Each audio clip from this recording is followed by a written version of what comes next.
I think it's really, really important that we recognise that the question of motivation is key to being a type 1 diabetic successfully.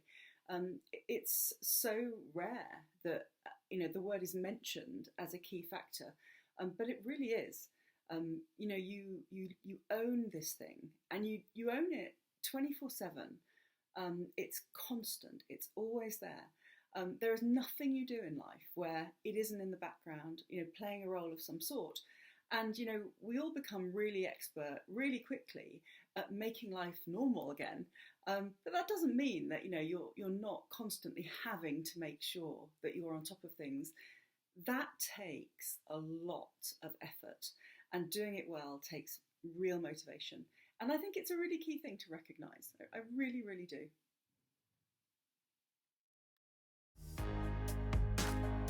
Yeah, and that's the point, right? That the point is that you need motivation for everything. To be a successful type 1 diabetic, you have to check your blood sugars very, very regularly, know where you are, know what's made you go high or go low, and be able to correct those things. You need to approach everything you do, every activity, every piece of work, every social occasion, every meal.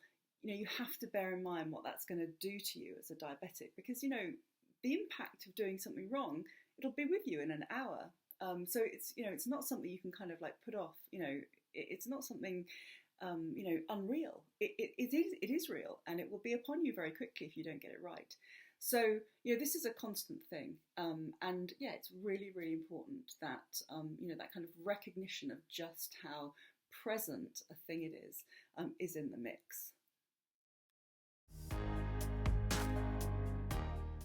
Well, the impacts of not being motivated are that you don't exercise the good level of control over your blood glucose, over a long period of time that you need to. You have to in order to be a healthy diabetic. You don't have any choice here. So the impacts are very real. And speaking personally, I have had periods, where things haven't been great, and it's really easy actually to kind of, to slide one day and then think the following day, it's not a big deal, and then a couple of days turns into a week, and a couple of weeks turns into a month, and suddenly you've just been like not that on it for a while, and that can develop a really unhealthy pattern. And there have certainly been times when I've gone to a 6 monthly review and my HbA1s have been read out to me, and the kind of the tone of the readout is, well, you're up at the kind of 62, 63 level, which translates into averages that are above an average of 10 on a kind of ongoing basis, and that those numbers aren't good. And it's at that moment that you kind of think, or I certainly think, wow, I knew that I wasn't on it quite like I should have been. But yeah, I don't like that number.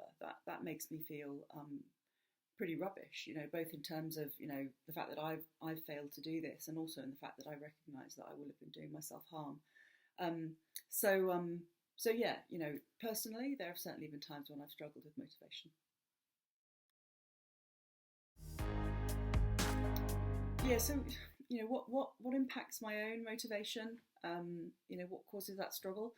I mean, I think first of all, I think I'm a pretty motivated person actually. I'm someone who does, just have it in themselves to kind of, keep going with things and to grit my teeth and to get on with things. And I understood, really early on how important it was that I looked after my diabetic health well. So I never kind of, I never didn't get it. Um, but I've been type 1 diabetic for almost 30 years, and that's a long time to not have periods of challenge.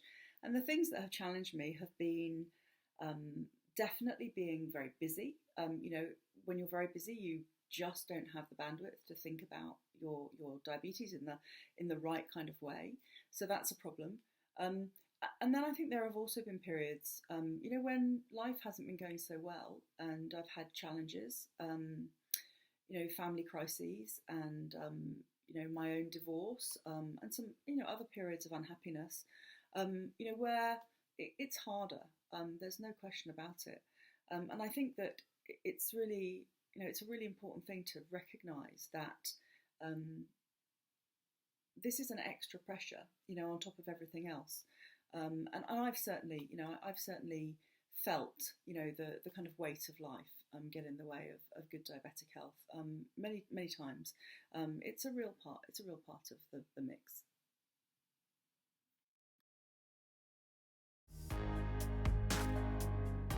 Yeah, no, that there are things that help, right? And there are lots of things actually. And I think having a kind of orientation towards looking for the positives, it helps with a condition like this. This is very much a marathon, and so anything that can kind of keep you going, to the next stage, in a positive way, it's really good to latch onto that. I do think it's important to recognise the importance of healthy habits. You know, habits underpinning life that are good are really, really valuable. And I don't think I'm somebody who is particularly habit driven actually, but having healthy habits definitely a good thing. Um, I personally find motivation in myself doing well. It's just the way I'm kind of driven, and so I think I try to recognise the successes when they come around. A really good period of HB, a good HB1 after a really good period of control. Good metrics on my Freestyle Libre app these days. They help me make feel good about my own efforts, and I find that really positive. And I think the third thing is probably, it comes down to care and feeling care for yourself. I know that I am much more likely to feel care for myself when other people around me care. It's a critical reason why my diabetic support medics play such an important role in my life, because those interactions, when they happen and I feel that they care about me, that helps me to just kind of dig in a little bit more deeply.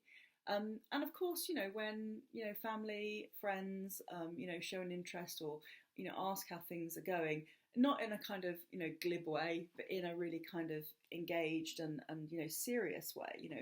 How is it really going? Opportunities like that, they help because they just elevate the whole subject. Um, you know, Kind of out of the weeds of life and up to a level where you think, yeah, you know what, I'm doing something good here by staying focused, and me being around and being healthy, for my family, for my children, for my friends. That's a really good thing, and so I try and focus on those positives.